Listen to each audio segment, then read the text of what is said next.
Emotional maturity മെച്ചപ്പെടുത്തുന്നതിൻ്റെ 6 ലക്ഷണങ്ങൾ അഥവാ വളരുന്നതിൻ്റെ 6 ലക്ഷണങ്ങൾ. പലർക്കും പ്രായത്തിനൊപ്പം പക്വതയും വളരുന്നു. എന്നിരുന്നാലും വളർത്തൽ മുതൽ ജനിതകശാസ്ത്രം വരെയുള്ള ഘടകങ്ങൾ നിങ്ങൾ ഇമോഷണൽ മെച്യൂരിറ്റിയിലേക്ക് വളരുന്നതിനെ സ്വാധീനിക്കും. അഥവാ വൈകാരിക പക്വത മെച്ചപ്പെടുത്തുന്നതിനായി നിങ്ങൾ പ്രവർത്തിക്കാൻ ആഗ്രഹിക്കുന്നുവെങ്കിൽ അത് പലപ്പോഴും നേരായ പാതയല്ലെന്ന് അറിയുക. നിങ്ങൾക്ക് വൈകാരിക വെല്ലുവിളികളോ തിരിച്ചടികളോ നേരിടേണ്ടി വന്നേക്കാം. എന്നാൽ ഈ തടസ്സങ്ങൾ പ്രക്രിയയുടെ സാധാരണ ഭാഗങ്ങളാണ്. ഏറ്റവും പ്രധാനമായി ഇമോഷണൽ പക്വത മെച്ചപ്പെടുത്തുന്നതിന് സ്വയം അനുകമ്പ, സ്വയം അവബോധം, സ്വയം സ്നേഹം എന്നിവ പരിശീലിക്കുന്നതാണ് നല്ലത്. നിങ്ങളുമായി ശക്തമായ ഒരു ബന്ധം പുലർത്തുന്നതിലൂടെ നിങ്ങൾക്ക് പുരോഗതിയുടെ മേഖലകൾ തിരിച്ചറിയാനും നിങ്ങൾ കൂടുതൽ വൈകാരികമായി പക്വതയുള്ളവരാണെന്ന് സൂചിപ്പിക്കുന്ന പെരുമാറ്റങ്ങൾ വികസിപ്പിക്കാനും കഴിയും. ഇനി ഇമോഷണൽ മെച്യൂരിറ്റി എന്താണ് ശരിക്കും? വൈകാരിക പക്വത അഥവാ ഇമോഷണൽ സാമൂഹ്യ ബുദ്ധി അല്ലെങ്കിൽ ഇമോഷണൽ ബുദ്ധി എന്നും അറിയപ്പെടുന്നു. അതായത് നിങ്ങളുടെ വികാരങ്ങളെ അംഗീകരിക്കാനും മനസ്സിലാക്കാനുമുള്ള കഴിവ്. മറുവശത്ത് വൈകാരിക പക്വതയില്ലായ്മ ഇമോഷണൽ നിയന്ത്രണ കഴിവുകളുടെ അഭാവത്തെയോ വികസിത വൈകാരിക സ്ഥിരതയെയോ സൂചിപ്പിക്കുന്നു. വൈകാരിക പക്വതയില്ലായ്മയെ മറികടക്കുന്നതിൻ്റെ ഒരു ഭാഗം അത് തുടർച്ചയായ പരിശ്രമം, സമർപ്പണം, നിശ്ചയദാർഢ്യം എന്നിവ ആവശ്യമുള്ള ഒരു തുടർച്ചയായ പ്രക്രിയയാണെന്ന് മനസ്സിലാക്കുക എന്നതാണ്. നിങ്ങൾ ജീവിതത്തിൽ പുരോഗമിക്കുമ്പോൾ നിങ്ങളുടെ വളർച്ചയുടെയും വികാസത്തിൻ്റെയും ഭാഗമായി താഴെ പറയുന്ന പക്വതയുടെ രൂപങ്ങൾ പരിണമിക്കുന്നു. ശാരീരിക പക്വത. നിങ്ങളുടെ ശരീരം പക്വതയുള്ള 4 ഘട്ടങ്ങളിലൂടെ കടന്നു പോകുന്നു. അതിൽ ശൈശവം, ബാല്യം, കൗമാരം, യൗവനം എന്നിവ ഉൾപ്പെടുന്നു. മാനസിക പക്വത. കാലക്രമേണ പ്രശ്നപരിഹാരം അല്ലെങ്കിൽ വിവരങ്ങൾ പ്രോസസ്സ് ചെയ്യുന്നത് പോലുള്ള വികാരങ്ങൾ അഥവാ വൈജ്ഞാനിക കഴിവുകൾ മെച്ചപ്പെടുന്നു. ഇനി വൈകാരിക പക്വത പ്രായമാകുമ്പോൾ വികസിക്കുകയും ചെയ്യുന്നു. നിങ്ങളുടെ വികാരങ്ങളുടെ മേൽ നിങ്ങൾക്ക് മികച്ച നിയന്ത്രണം ലഭിക്കും. ഉദാഹരണത്തിന്, കോപത്തിലൂടെ വൈകാരിക പ്രതികരണങ്ങൾ പ്രകടിപ്പിക്കുന്നു. ഒരു കുട്ടിയിൽ നിന്ന് വാക്കുകൾ പ്രകടിപ്പിക്കുകയും നിങ്ങളുടെ പ്രവൃത്തികളെക്കുറിച്ച് ചിന്തിക്കുകയും ചെയ്യുന്ന ഒരു കൗമാരക്കാരനായി നിങ്ങൾ മാറുന്നു. ഇനി ഇമോഷണൽ മെച്യൂരിറ്റി വ്യക്തിയാണെങ്കിൽ നെഗറ്റീവ് വികാരങ്ങളെ നിങ്ങൾ ബലഹീനതകളായി കാണില്ല. പകരം സുഖകരവും അരോചകരവുമായ വികാരങ്ങളുടെ പ്രാധാന്യം നിങ്ങൾ തിരിച്ചറിയുന്നു. തീവ്രമായ ഇമോഷണൽ ഉണ്ടാകുമ്പോൾ അവയെ അവഗണിക്കാനോ നിയന്ത്രിക്കാനോ ശ്രമിക്കാതെ അവ അനുഭവിക്കാൻ നിങ്ങൾക്ക് ഇടം നൽകുന്നു.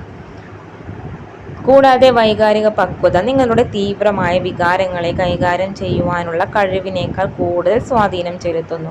ഉദാഹരണം, വൈകാരികമായി പക്വതയുള്ള ഒരു വ്യക്തി എന്ന നിലയിൽ നിങ്ങൾ വികാരങ്ങളെ മനസ്സിലാക്കുകയും അംഗീകരിക്കുകയും ചെയ്യുക മാത്രമല്ല, ജോലിസ്ഥലത്തെ പ്രശ്നങ്ങൾ പരിഹരിക്കുന്നതിനും വർദ്ധിച്ച വൈദഗ്ധ്യം പ്രകടിപ്പിക്കുകയും ചെയ്യുന്നു. ഇതിനർത്ഥം സമ്മർദ്ദത്തിൽ ശാശ്വത പാലിക്കാനും വെല്ലുവിളികളെ വ്യക്തതയോടെ സമീപിക്കാനും സഹപ്രവർത്തകരുമായി ഫലപ്രദമായ ആശയവിനിമയം നടത്താനും നിങ്ങൾക്ക് കൂടുതൽ കഴിവുണ്ട്. നിരാശയെയോ സമ്മർദ്ദമോ ഏറ്റെടുക്കാൻ അനുവദിക്കുന്നതിനു പകരം ഇമോഷണൽ പക്വത പരിഹരിക്കാൻ കണ്ടെത്തുന്നതിൽ ശ്രദ്ധ കേന്ദ്രീകരിക്കാൻ നിങ്ങളെ സഹായിക്കുന്നു. ബുദ്ധിമുട്ടുള്ള സാഹചര്യങ്ങളിൽ പോലും സൃഷ്ടിപരവും സ്ഥിരതയുള്ളതുമായ ഒരു തൊഴിൽ അന്തരീക്ഷം വളർത്തിയെടുക്കാൻ നിങ്ങൾ കൂടുതൽ കഴിയുന്നു. ഇനി ഇമോഷണൽ പക്വത എങ്ങനെ മെച്ചപ്പെടുത്താം? വൈകാരിക പക്വത മെച്ചപ്പെടുത്തുന്നതിന് സ്വയം അവബോധം. അസ്വസ്ഥതയിൽ സുഖമായിരിക്കുവാനുള്ള കഴിവ് ആവശ്യമാണ്. അടിച്ചമർത്തപ്പെട്ട വികാരങ്ങളെ നേരിടുന്നത് ബുദ്ധിമുട്ടുള്ള കാര്യമായതിനാൽ ചില സമയങ്ങളിൽ നിങ്ങൾക്ക് അമിതഭാരം അനുഭവപ്പെടാം. അത് സാധാരണമാണ്. വ്യക്തിപരമായ വികസനത്തിനായി പരിശ്രമിക്കുമ്പോൾ വിശ്രമിക്കാൻ മറക്കരുത്. ഇത് നിങ്ങളിൽ ശ്രദ്ധ കേന്ദ്രീകരിക്കാനും വൈകാരിക ലക്ഷ്യങ്ങൾ സ്ഥാപിക്കാനുമുള്ള സമയമാണെങ്കിൽ സ്വയം ശ്രദ്ധിക്കാൻ മറക്കരുത്. നല്ല ഉറക്ക, ശുചിത്വം, ആരോഗ്യകരമായ ഭക്ഷണക്രമം, വ്യായാമം എന്നിവയ്ക്ക് നിങ്ങൾ മുൻഗണന നൽകുന്നുണ്ടെന്ന് ഉറപ്പാക്കുക. പോസിറ്റീവ് മാനസികാവസ്ഥ നിലനിർത്താൻ നിങ്ങളെ സഹായിക്കുന്ന ഉന്മേഷദായകരമായ ആളുകളുമായി നിങ്ങൾക്ക് സ്വയം കണ്ടെത്താം. ഇനി വൈകാരിക കൂടുതൽ പക്വത പ്രാപിക്കാൻ നിങ്ങളെ സഹായിക്കുന്ന കുറച്ച് നുറുങ്ങുകൾ ഇവിടെ പറയുന്നു. വളർച്ചാ മനോഭാവം വികസിപ്പിക്കുക. ലക്ഷ്യങ്ങൾ സ്ഥാപിക്കുകയും അതിനായി പ്രവർത്തിക്കുകയും. വളർച്ചാ മനോഭാവം നിർണായകമാണ്, കാരണം അത് തുടർച്ചയായ പഠനത്തെയും പുരോഗതിയെയും സ്വാഗതം ഗുണം ചെയ്യുന്നു. ഇത് നിങ്ങളുടെ ആന്തരിക ലോകത്തെക്കുറിച്ചിട്ടുള്ള സ്വയം അവബോധത്തെ പ്രോത്സാഹിപ്പിക്കുന്നു. പരാജയങ്ങളെയും പോരായ്മകളെയും കുറ്റപ്പെടുത്തുന്നതിന് പകരം തുടർച്ചയായി സ്വയം മെച്ചപ്പെടുത്തുന്നതിലും വളർച്ചയിലും ശ്രദ്ധ കേന്ദ്രീകരിക്കുക. വെല്ലുവിളികളെക്കുറിച്ച് ഒരു പോസിറ്റീവ് വീക്ഷണത്തോടെ പുതിയ ആളുകളെ കണ്ടുമുട്ടുമ്പോഴോ പുതിയ സാഹചര്യങ്ങളിലേക്ക് പ്രവേശിക്കുമ്പോഴോ പഠിക്കാനും തുറന്ന മനസ്സ് നിലനിർത്താനുമുള്ള അവസരമായി നിങ്ങൾക്ക് ഓരോ തടസ്സത്തെയും സമീപിക്കാം. ഇനി വളർച്ചാ മനോഭാവം എങ്ങനെ സൃഷ്ടിക്കാമെന്നും വൈകാരിക പക്വത മെച്ചപ്പെടുത്താമെന്നും നിങ്ങൾ പഠിക്കുകയാണെങ്കിൽ ഇമോഷണൽ ബുദ്ധിയുടെ സ്വയം വിലയിരുത്തൽ പരിഗണിക്കുക. അതിനുള്ളിൽ നിങ്ങളുടെ വൈകാരിക ബുദ്ധിയെയും പക്വതയെയും സൂക്ഷ്മമായി പരിശോധിക്കാൻ ആവശ്യപ്പെടുന്ന നിരവധി ചോദ്യങ്ങൾക്ക് നിങ്ങൾ ഉത്തരം നൽകും. ശക്തമായി വിയോജിക്കുന്ന മുതൽ ശക്തമായ വരെ നിങ്ങൾ വളർച്ചാ മനോഭാവത്തിലേക്ക് നിങ്ങളുടെ തലച്ചോറിനെ പരിശീലിപ്പിക്കാൻ ആരംഭിക്കുന്നതിന് ഒരു സ്വയം വിലയിരുത്തൽ ഒരു മികച്ച മാർഗമാണ്. ഇത് നിങ്ങളുടെ കാഴ്ചപ്പാട് മാറ്റാനും മെച്ചപ്പെടുത്തുവാനുമുള്ള മുമ്പ് ഉപയോഗിക്കാത്ത സാധ്യതകൾ കണ്ടെത്താനും സഹായിക്കും. ഇനി ആരോഗ്യകരമായ അതിരുകൾ നിശ്ചയിക്കുക. നിങ്ങളുടെ സുഹൃത്തുക്കൾക്കും കുടുംബാംഗങ്ങൾക്കും അതിര് കടക്കുകയും നിങ്ങളെ അസ്വസ്ഥരാക്കുകയും ചെയ്യുന്ന ശീലമുണ്ടാകാം. എന്നാൽ അവരുടെ പെരുമാറ്റത്തോട് വ്യത്യസ്തമായി പ്രതികരിക്കുന്നത് നിങ്ങളെ വൈകാരികമായി കൂടുതൽ പക്വത പ്രാപിക്കാൻ സഹായിക്കും. നിങ്ങളുടെ ക്ഷേമത്തിന് മുൻഗണന നൽകുകയും നിങ്ങൾക്ക് സുരക്ഷിതത്വം തോന്നിപ്പിക്കുകയും ചെയ്യുന്ന ആരോഗ്യകരമായ അതിരുകൾ നിർണായകമാണ്. ഈ അതിരുകളിൽ ഉറച്ചു നിൽക്കുന്നതിലൂടെ നിങ്ങൾ ആത്മാഭിമാനം എന്നിവ പ്രകടിപ്പിക്കുന്നു. സന്തുലിതവും പക്വതവുമായ വ്യക്തിബന്ധങ്ങൾ വികസിപ്പിക്കുന്നതിനും നിങ്ങൾ ആരാണെന്നത് സത്യസന്ധമായി നിലനിർത്തുന്നതിനും അവ അത്യാവശ്യ ഗുണമാണ്. ഇനി നിങ്ങളുടെ വികാരങ്ങളെ മനസ്സിലാക്കുക. വൈകാരിക പക്വതയ്ക്ക് നിങ്ങളുടെ വികാരങ്ങളെ മനസ്സിലാക്കുന്നത് പ്രധാനമാണ്.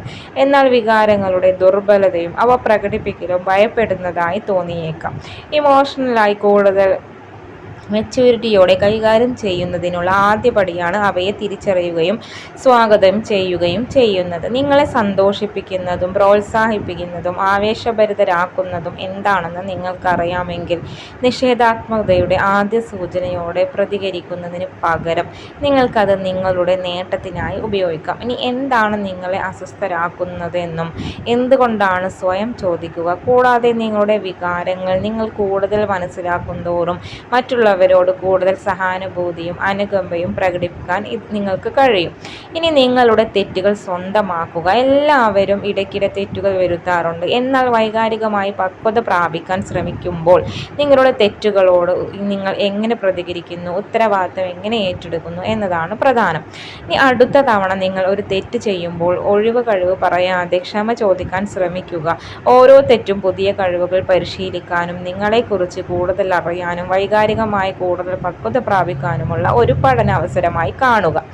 ഇനി ഒരു മാതൃക കണ്ടെത്തുക. നിങ്ങൾ വളർന്നു വന്നപ്പോൾ നിങ്ങളുടെ ജീവിതത്തിലെ പ്രധാന പരിചാരകർ അഥവാ വൈകാരികമായി പക്വതയില്ലാത്തവരായിരിക്കാം. എന്നിരുന്നാലും ഒരു മുതിർന്ന വ്യക്തി എന്ന നിലയിൽ നിങ്ങൾ സമയം ചെലവഴിക്കുകയും ബഹുമാനിക്കുകയും ചെയ്യുന്ന ആളുകളെ നിങ്ങൾക്ക് തിരഞ്ഞെടുക്കാം.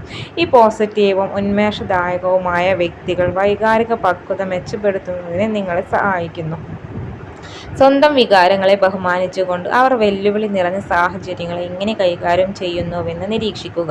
നിങ്ങളുടെ പക്വത വികസിപ്പിക്കുന്നതിനായി പ്രവർത്തിക്കുന്നത് തുടരാൻ നിങ്ങളെ പ്രചോദിപ്പിക്കുകയും ആരോഗ്യകരമായ ശീലങ്ങൾ രൂപപ്പെടുത്തുന്നതിന് അത് നിങ്ങൾക്ക് ഉൾക്കാഴ്ച നൽകുകയും ചെയ്യുന്നു. ഇനി ഇമോഷണൽ മെച്യൂരിറ്റിയുടെ ലക്ഷണങ്ങൾ.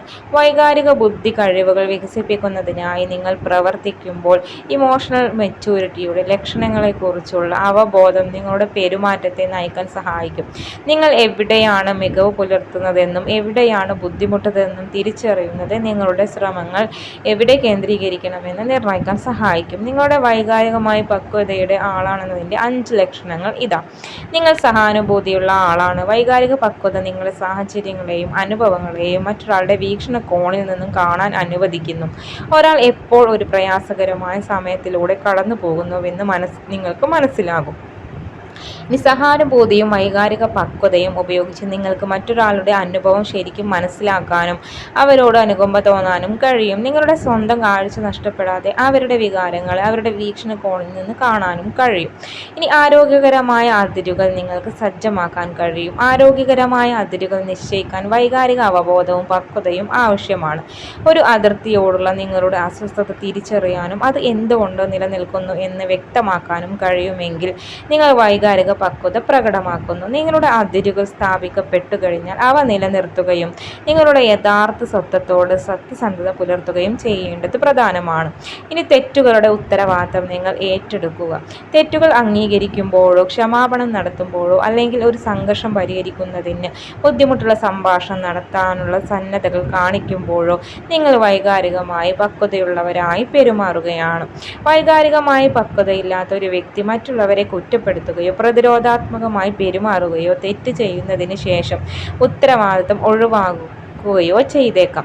നിങ്ങൾ നിങ്ങളുടെ വികാരങ്ങളെ സ്വീകരിക്കുന്നു. വൈകാരിക പക്വതയോടെ നിങ്ങൾ നിങ്ങളുടെ വികാരങ്ങളെ ഭയപ്പെടുകയോ ഒഴിവാക്കുകയോ ചെയ്യുന്നില്ല. പകരം അവ അനുഭവിക്കാനും പ്രോസസ്സ് ചെയ്യാനും നിങ്ങൾ ഇടം സൃഷ്ടിക്കുന്നു.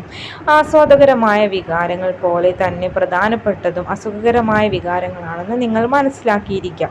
സഹായം ചോദിക്കാൻ നിങ്ങൾക്ക് കഴിയും. ഒരു പരിധിയിലെത്തിയെന്നും സഹായം ചോദിക്കേണ്ടതുണ്ടെന്നും അറിയുന്നത് വൈകാരിക പക്വതയുടെ അടയാളമാണ്. അത്തരം വിനിമയം ദുർബലതയും പലപ്പോഴും നിങ്ങൾ വൈകാരികമായി പക്വതയുള്ളവരാണെന്ന് അർത്ഥമാക്കുന്നു. കാരണം നിങ്ങൾക്ക് ചില കഴിവുകൾ ഇല്ലെന്നോ പിന്തുണ ആവശ്യമുണ്ടെന്നോ സമ്മതിക്കാൻ നിങ്ങൾക്ക് കഴിയും. ഇനി നിങ്ങൾക്ക് സമ്മർദ്ദം നിയന്ത്രിക്കാൻ കഴിയും. എങ്ങനെയാണ് ബുദ്ധിശക്തി വൈകാരിക ബുദ്ധിശക്തി ബേൺഔട്ടിൻ്റെ സാധ്യതകൾ കുറയ്ക്കുമെന്ന് കണ്ടെത്തിയിരിക്കുന്നു. സമ്മർദ്ദം നിയന്ത്രിക്കാനും മാനസികാരോഗ്യം നിലനിർത്താനും സ്വയം പരിചരണം പരിശീലിക്കാനുമുള്ള നിങ്ങളുടെ കഴിവാണ് ഇതിനൊരു കാരണം. ഇനി നിങ്ങൾ ഒരു സജീവ ശ്രോതാവാണ്. മറ്റുള്ളവർ സംസാരിക്കുന്നത് നിങ്ങൾ കേൾക്കുമ്പോൾ അവർക്ക് നിങ്ങളുടെ പൂർണ്ണ ശ്രദ്ധ ലഭിക്കും. നിങ്ങൾ ശ്രദ്ധ ചെലുത്തുന്നുണ്ടെന്നും അവർ പറയുന്ന കാര്യങ്ങളിലേക്ക് ശ്രദ്ധാലുവാണെന്നും കാണിക്കാൻ നിങ്ങൾ ശരീരഭാഷ, മുഖഭാവങ്ങൾ അല്ലെങ്കിൽ മറ്റു തരത്തിലുള്ള വാക്യേതര ആശയവിനിമയം ഉപയോഗിക്കുന്നു. ഇനി തൽഫലമായി മറ്റൊരാൾക്ക് സ്വയം പ്രകടിപ്പിക്കാൻ ഇടം സൃഷ്ടിക്കാനുള്ള കഴിവ് നിങ്ങൾ പ്രകടിപ്പിക്കുന്നു. ഇനി മറ്റുള്ളവരെ തടസ്സപ്പെടുത്തുന്നത് നിങ്ങൾ ഒഴിവാക്കുന്നു. മറ്റുള്ളവർ സംസാരിക്കുമ്പോൾ തടസ്സപ്പെടുന്നതിലൂടെ നിങ്ങൾ കേൾക്കാനുള്ള കഴിവില്ലായ്മ കാണിക്കുന്നു. ഇത് നിങ്ങൾ സ്വാർത്ഥനും പക്വതയില്ലാത്തവനുമാണെന്ന് സൂചിപ്പിക്കുന്നു. ഇനി ഇടപെടാതിരിക്കുന്നത് കാണിക്കുന്നത് മറ്റൊരാളുടെ വാക്കുകൾ കേൾക്കാൻ തക്കവിധം നിങ്ങൾ അവരെ ബഹുമാനിക്കുന്നു എന്നതാണ്. നിങ്ങൾ അബദ്ധവശാൽ ആരെയെങ്കിലും തടസ്സപ്പെടുത്തിയാൽ നിങ്ങൾ ക്ഷമ ചോദിക്കുകയും സംഭാഷണം യഥാർത്ഥ സ്പീക്കറിലേക്ക് തിരികെ കൊണ്ടുപോവുകയും ചെയ്യുന്നു. ഇനി നിങ്ങൾ വിശ്വസനീയമായി സമയപരിധി പാലിക്കുന്നു. ഒരു നിശ്ചിത തീയതി ലഭിക്കുമ്പോൾ അത് നേടിയെടുക്കുന്നതിനായി നിങ്ങളുടെ സമയം ഷെഡ്യൂൾ ചെയ്യാൻ നിങ്ങൾക്ക് കഴിയും. ഇനി നീട്ടിവെക്കൽ ഒഴിവാക്കുകയും ആവശ്യമെങ്കിൽ സഹായകരമായ സമയ മാനേജ്മെൻറ്റ് തന്ത്രങ്ങൾ നടപ്പിലാക്കുകയും ചെയ്യാം. ഇനി ഇമോഷണൽ മെച്യൂരിറ്റിയുടെ അടിസ്ഥാന ആശയം നിങ്ങളുടെ വികാരങ്ങൾ അസുഖകരമാണെങ്കിൽ പോലും അവയെ തിരിച്ചറിയാനും സ്വീകരിക്കാനുമുള്ള നിങ്ങളുടെ കഴിവാണ്. നിങ്ങൾ നിങ്ങളുടെ ആവശ്യങ്ങളെ ബഹുമാനിക്കുന്നു, വിധിക്കാതെ നിങ്ങളുടെ വികാരങ്ങളെ സ്വീകരിക്കുന്നു, ആവശ്യമുള്ളപ്പോൾ സമയം തേടും.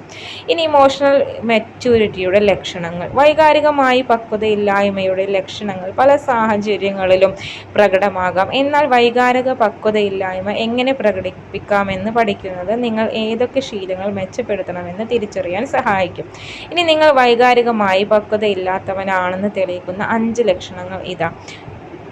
വികാരങ്ങളെ പ്രകടിപ്പിക്കാൻ നിങ്ങൾക്ക് ബുദ്ധിമുട്ടുണ്ട്. എന്ത് വില കൊടുത്തും നിങ്ങളുടെ വികാരങ്ങളുമായി സമ്പർക്കം പുലർത്തുന്നത് ഒഴിവാക്കുകയാണെങ്കിൽ നിങ്ങൾ വൈകാരികമായി പക്വതയില്ലാത്തവരായിരിക്കാം.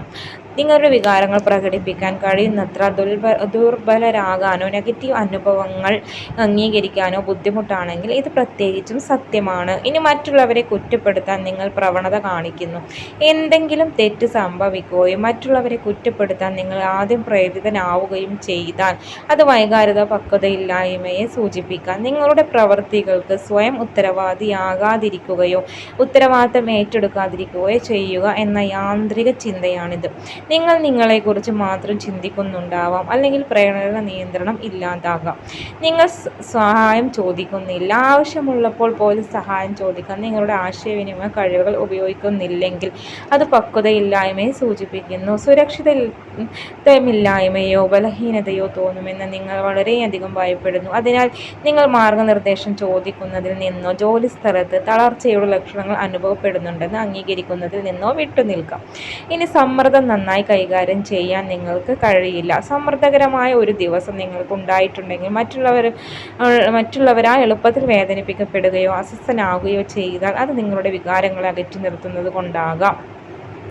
ജേണൽ ഓഫ് സൈക്കോസൊമാറ്റിക് റിസർച്ച് പ്രസിദ്ധീകരിച്ച ഗവേഷണമനുസരിച്ച് വൈകാരിക അടിച്ചമർത്തൽ പ്രതികൂല ആരോഗ്യ പ്രത്യാഘാതങ്ങൾക്ക് കാരണമാവുകയും അത് നേരത്തെയുള്ള മരണത്തിലേക്ക് നയിക്കുകയും ചെയ്യും. ഇനി ക്രിയാത്മകമായ ഒരു ഫീഡ്ബാക്ക് കൈകാര്യം ചെയ്യാൻ നിങ്ങൾക്ക് ബുദ്ധിമുട്ടായിരിക്കാം. നിങ്ങളെ വിജയിപ്പിക്കുക എന്ന ഉദ്ദേശത്തോടെ ആരെങ്കിലും ക്രിയാത്മകമായ ഫീഡ്ബാക്ക് നൽകിയിട്ടും അത് സ്വീകരിക്കാൻ നിങ്ങൾ ബുദ്ധിമുട്ടുന്നെങ്കിൽ അത് വൈകാരിക പക്വതയില്ലായ്മ ലക്ഷണമായിരിക്കാം. തുറന്ന മനസ്സോടെ ഇരിക്കുന്നതിന് പകരം കുറ്റബോധം, ലജ്ജ, കോപം എന്നിവയാൽ നിങ്ങൾ അമിതമായി തളർന്നു പോയേക്കാം. ഇത് ചിലതരം ഫീഡ്ബാക്ക് കൈകാര്യം ചെയ്യുന്നത് വെല്ലുവിളിയാകുന്നു. ഇനി നിങ്ങളുടെ ജീവിതത്തിലെ വൈകാരിക പക്വതയില്ലായ്മയുടെ മേഖലകൾ തിരിച്ചറിയുമ്പോൾ അത് സാഹചര്യപരമായും ഉണ്ടാകുമെന്ന് ഓർമ്മിക്കുക. മുൻകാല ആഘാതങ്ങൾ ചില പരിസ്ഥിതികളെയോ സാഹചര്യങ്ങളെയോ വ്യക്തികളെയോ പ്രകോപിപ്പിക്കാം.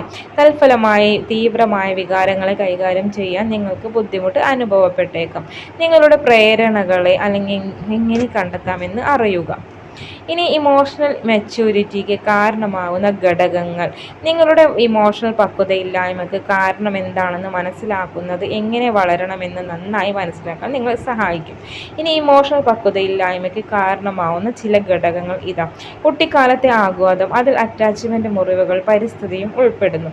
കുട്ടിയായിരിക്കുമ്പോൾ ചീത്തയായി പോയത്, സന്നിഹിതരായിരിക്കുവാനുള്ള കഴിവ്, സ്വയം അവബോധത്തിൻ്റെ അഭാവം, സ്വത്വബോധവും തമ്മിലുള്ള വ്യത്യാസം, വിഷാദം, ഉത്കണ്ഠ, ഓട്ടിസം തുടങ്ങിയ മാനസികാരോഗ്യാവസ്ഥകൾ വൈകാരിക പ്രതികരണത്തെ സ്വാധീനിക്കുന്ന ഈ ഘടകങ്ങൾ യഥാർത്ഥ ഉദാഹരണങ്ങൾ ഇതാ. നിങ്ങളുടെ സഹോദരങ്ങളുമായി നിങ്ങൾ ഒരു തർക്കത്തിൽ ഏർപ്പെടുന്നു. നിങ്ങളുടെ വികാരങ്ങൾ പരിശോധിക്കാനും അവനോട് എന്തെങ്കിലും പറയുന്നതിന് മുൻപ് ചിന്തിക്കാനും നിങ്ങൾ സമയമെടുക്കുന്നുണ്ടോ? അതോ നിങ്ങളുടെ വികാരങ്ങൾ പുറത്തുവിടാൻ അനുവദിക്കുകയും നിങ്ങളുടെ സഹോദരനെ വാദത്തിന് കുറ്റപ്പെടുത്തുകയും ചെയ്യുന്നുണ്ടോ? ഉത്തരവാദിത്തം ഏറ്റെടുക്കാൻ വിസമ്മതിച്ചുകൊണ്ട് നിങ്ങൾ സമാനമായ മുൻകാലവാദങ്ങൾ ഉന്നയിക്കാറുണ്ടോ? നിങ്ങളുടെ അവസാന അസൈൻമെൻറ്റിനെ കുറിച്ച് നിങ്ങളുടെ മാനേജർ ചില ഫീഡ്ബാക്ക് നൽകിയിട്ടുണ്ട്. അത് മിക്കവാറും നെഗറ്റീവാണ്. ഇത് നിങ്ങളുടെ ഏറ്റവും മികച്ച ജോലിയല്ലെന്നും എന്നാൽ ഫീഡ്ബാക്ക് സ്വീകരിക്കുന്നത് നിങ്ങളുടെ വളർച്ചയെ സഹായിക്കുമെന്നും നിങ്ങൾ അംഗീകരിക്കുന്നുണ്ടോ? അതോ നിങ്ങൾ ദേഷ്യപ്പെടുകയോ നിങ്ങളുടെ ശ്രദ്ധ തിരിക്കുന്നതിന് ഒരു ടീം അംഗത്തെ കുറ്റപ്പെടുത്തുകയോ കഠിനമായ ഫീഡ്ബാക്ക് നൽകിയതിന് മാനേജറെ പരുഷമായി വിളിക്കുകയോ ചെയ്യാറുണ്ടോ? ഇനി ഉത്തരവാദിത്തം കാണിക്കുന്നത് നിങ്ങളുടെ തെറ്റുകൾ വരുത്തുന്നതിനും അതിൽ നിന്നും പഠിക്കാനും നിങ്ങൾക്ക് ഭയമില്ലെന്ന് തെളിയിക്കുന്നു. ഇത് വൈകാരിക പക്വതയുടെ ലക്ഷണമാണ്. ഏതെങ്കിലും ഏറ്റുമുട്ടലിൽ പ്രതിരോധ സംവിധാനങ്ങൾ ഉപയോഗിക്കാനുള്ള നിങ്ങളുടെ സഹജാവബോധം ഉണ്ടെങ്കിൽ നിങ്ങളുടെ പ്രവൃത്തികളെയും വികാരങ്ങളെയും കുറിച്ച് സത്യസന്ധത പുലർത്താൻ നിങ്ങൾ ഒരു സ്ഥലത്തല്ല എന്നതിൻ്റെ സൂചനമായിരിക്കാം. നിങ്ങളുടെ ശീലങ്ങളെക്കുറിച്ചും മുൻകാല അനുഭവങ്ങളെക്കുറിച്ചും മനസ്സിലാക്കുന്നത് കൂടുതൽ വൈകാരിക പക്വത വളർത്തിയെടുക്കുന്നതിൽ നിന്നും നിങ്ങളെ തടയുന്നത് എന്താണെന്ന് കൃത്യമായി മനസ്സിലാക്കാൻ സഹായിക്കും. ഈ ഇമോഷണൽ മെച്യൂരിറ്റി മെച്ചപ്പെടുത്താൻ ശ്രമിക്കുക.